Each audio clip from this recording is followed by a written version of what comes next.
Il est l'heure de passer à la chronique de l'Écho. Bonsoir Claire. Bonsoir. On va s'intéresser aux prêts solidaires ce soir. Exactement. Alors depuis quelques années, des plateformes se sont créées sur Internet pour aider des porteurs de projets à se financer.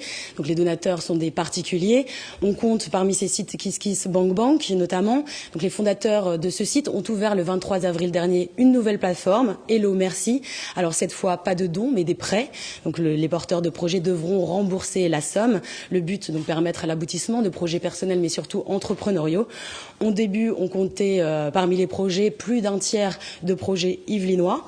Alors pour en parler, nous recevons sur ce plateau Vincent Ricordo, bonsoir. Bonsoir. Co-fondateur du site Hello Merci. Laurent Tuvignon, bonsoir. Vous avez réussi à récolter via ce site des prêts à hauteur de 3 000 €. Absolument. Et Olivier Sanche, qui est chargé de mission au parc régional de la Vallée-de-Chevreuse, partenaire du site. Et on verra donc pourquoi il y a eu autant de projets yvelinois.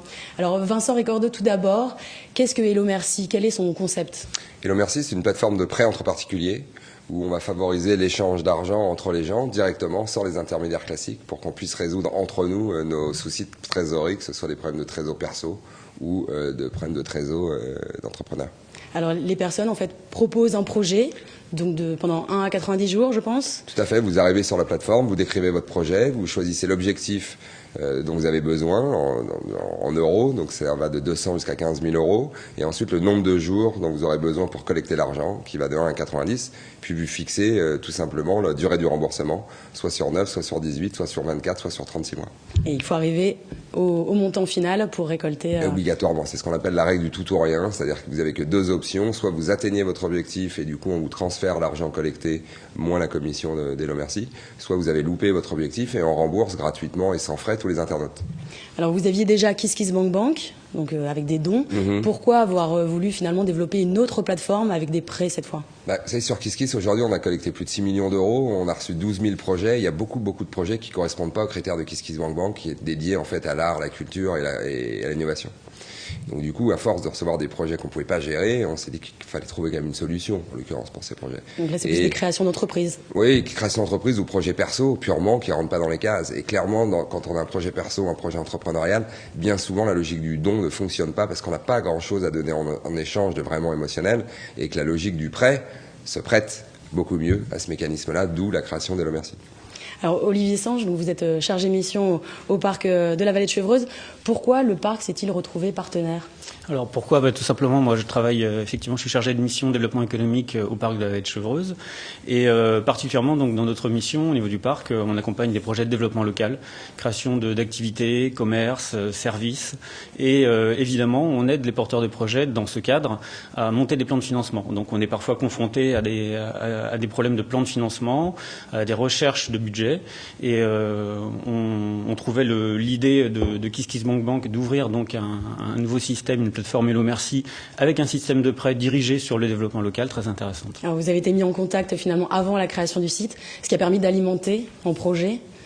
Oui, on a eu la chance effectivement d'être mis en contact avant la création du site via un autre réseau qui s'appelle La Ruche qui dit oui. Et on a donc du coup pu participer effectivement avec un des cofondateurs de la plateforme à réfléchir aux interfaces dont ont besoin les porteurs de projets pour décrire leur projet, communiquer dessus et expliquer le but de leur collecte. Alors Laurent Tuvignon, c'est donc par Olivier Sanche que vous avez été amené à postuler disons, sur ce site. Pourquoi cherchez-vous des financements? Nous, avec un collègue qui s'appelle Alain Pelos, on développe à partir d'une activité qui est déjà existante sur les étangs de Hollande en forêt d'Ambouillet, une entreprise de location de vélos et d'encadrement de balades dans la vallée de Chevreuse, en Ile-de-France aussi, mais plus particulièrement ici en vallée de Chevreuse.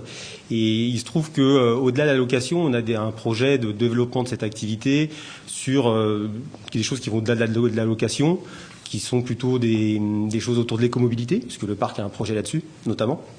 Et à un moment donné, donc, on a cherché, comme tout entrepreneur, un peu d'argent pour démarrer, pour continuer en tous les cas.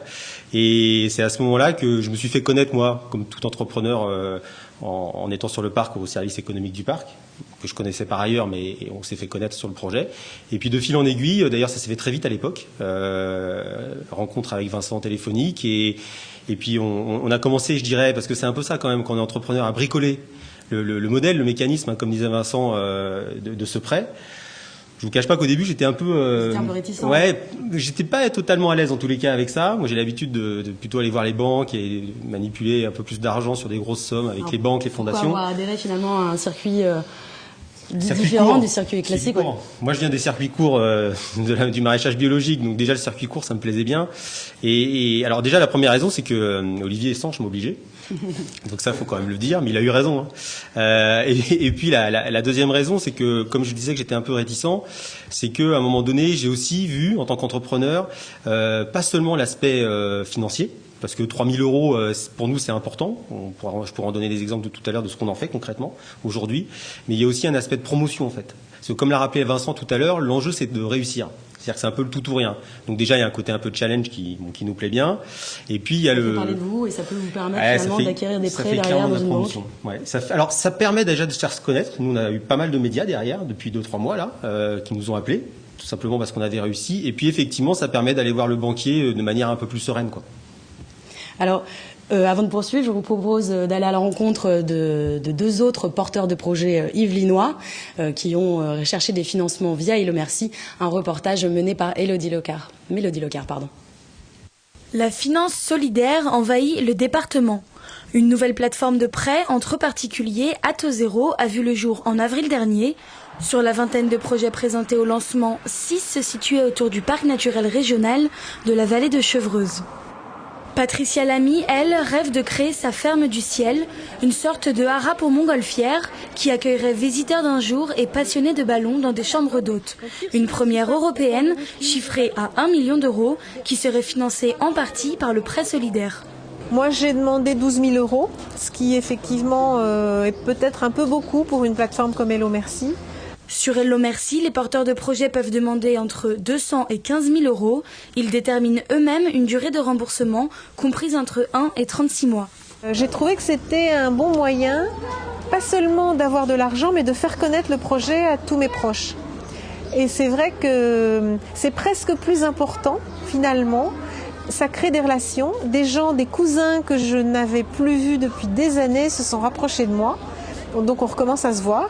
Ils m'ont prêté un petit peu d'argent, c'est vraiment pas beaucoup, mais ce qui est drôle, c'est que du coup, on a retrouvé des relations avec de la famille éloignée ou des amis qu'on avait perdus de vue. Pour l'instant, la pilote n'a récolté que 2 550 euros, un décollage un peu timide. Mais de l'autre côté de la vallée de Chevreuse, dans son laboratoire au fond de son jardin, Laurence Galli a eu plus de chance. En 9 jours, elle a réussi à récolter 5 000 euros, un budget pour imprimer ses nouvelles boîtes et ainsi vendre ses savons biologiques en boutique. 5 000 euros qu'elle s'engage à rembourser sur l'honneur. C'est une plateforme internet où tout le monde y a accès, donc il y a une visibilité du fait que vous remboursez ou pas vos prêteurs. Voilà, par rapport à l'image et par rapport à la notoriété de l'entreprise, il y a un impact direct et réel, concret qui intervient. Donc, et puis moi dans mon cas, c'est des amis, c'est vraiment mon cercle premier qui m'a prêté. Donc évidemment, je vais faire tout ce qu'il faut pour que le prêt soit remboursé. Les dettes sont en effet contractées entre le prêteur et le porteur de projet. Le site Hello Merci n'a aucune responsabilité juridique. C'est donc un prêt risqué, non pas à haut retour sur investissement, mais plutôt à fort capital émotionnel. C'est un moyen aussi pour nous, en étant en dehors de la création de l'entreprise, d'avoir ce sentiment de participer, d'aider à un projet, d'aider à son développement aussi, et puis surtout à une action locale.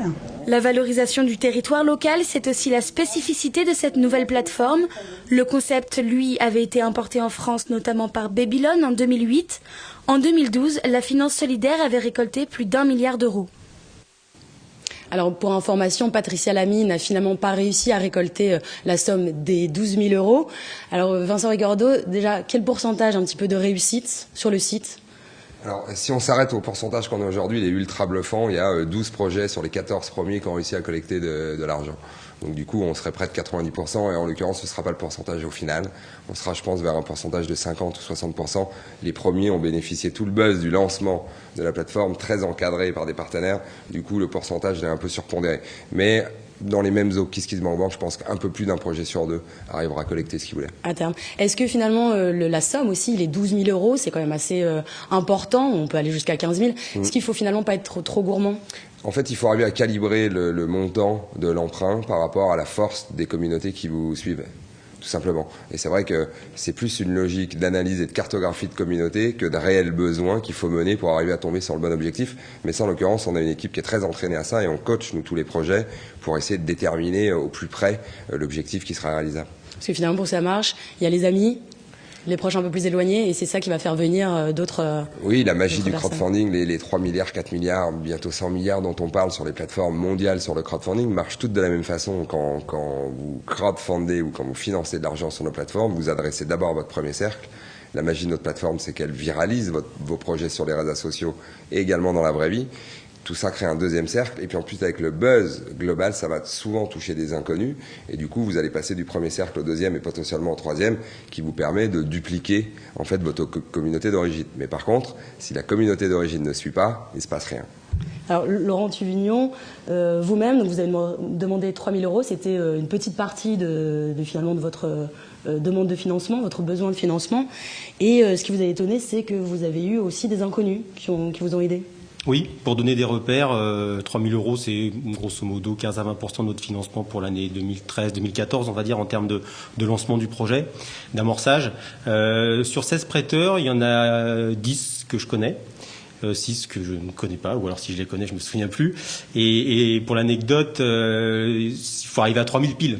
Donc en fait, il y a un dernier prêteur que je ne connais pas qui a prêté 95 €, c'est ce qui manquait. Et tout d'un coup, vous vous levez un matin, vous allez sur la plateforme, parce que forcément, vous y allez tous les jours, voire plusieurs fois par jour. Et puis tout d'un coup, vous arrivez à 3 000 et là, ça fait plaisir. Et effectivement, on a donc 40% de personnes que je ne connais pas. Alors, dans le reportage, ce qui était indiqué, c'est que la Finance solidaire a récolté 1 milliard d'euros en 2012. Ça reste un chiffre impressionnant. Olivier Sanche, est-ce que vous étiez persuadé finalement que les gens suivraient et Alors oui, complètement. En connaissant déjà un peu le monde du crowdfunding, effectivement, je pensais qu'il y avait un excellent potentiel et un manque justement pour les projets de développement économique, puisque comme l'a dit Vincent, on était plutôt auparavant sur des dispositifs culturels, artistiques.